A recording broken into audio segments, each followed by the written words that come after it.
Ang galing mo naman. Alam mo, manang-mana ka sa daddy mo.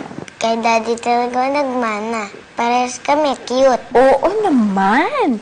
Pareho kayo ng itsura ng daddy mo. Tita Georgia, Yes. kung first na kayo ni Mami, ba't hindi po kayo nakikita? Kasi galing na kong Amerika. Mami! Austin. Hi, Emma. Oh my God. Anong ginagawa mo dito, Georgia? I was in the neighborhood. May pinuntahan na akong kliyente. Eh, naalala ko na pagkwentuhan natin na dito ka nakatira. Kaya pinuntahan na kita. I texted you. Hindi mo ba natanggap? Wala naman akong na-receive. Baka hindi na naman pumasok. Ang pangit talaga na signal dito sa Pilipinas, no?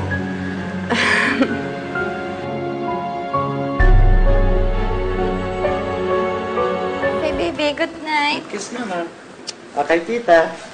Good night, tita. Good night. Okay, good night Okay, po. good year, Ma'am go. Austin. Sige, ma'am.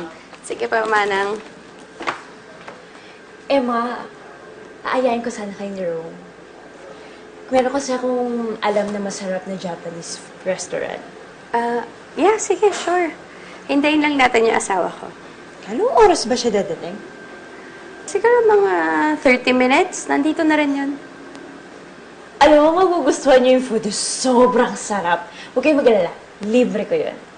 Thank you. Sige.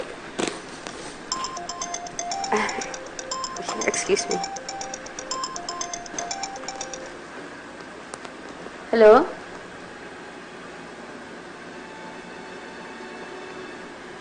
Okay.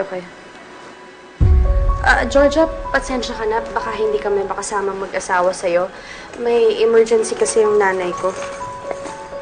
Aalis ka na ngayon? Oo, kailangan ko na umalis ngayon. Di sige. Sabay na ako sa'yo. Okay, tara. Nako, Georgia, pasensya ka na, ha? Nagka-emergency kasi ako.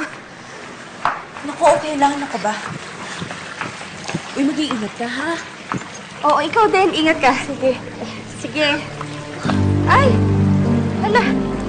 Ano nangyari sa'yo? Bigla ako nahilo.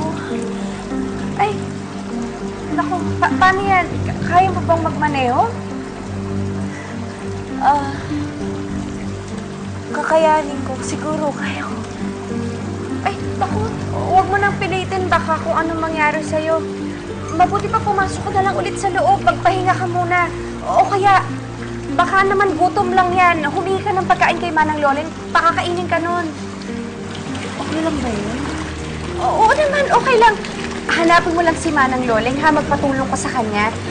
Pasensya ka na, kailangan ko na talagang umalis, ha? Pasensya ka na rin, ha? Promise, aalis ako pag okay na ako. Oo, no problem, ha? Okay, bye-bye.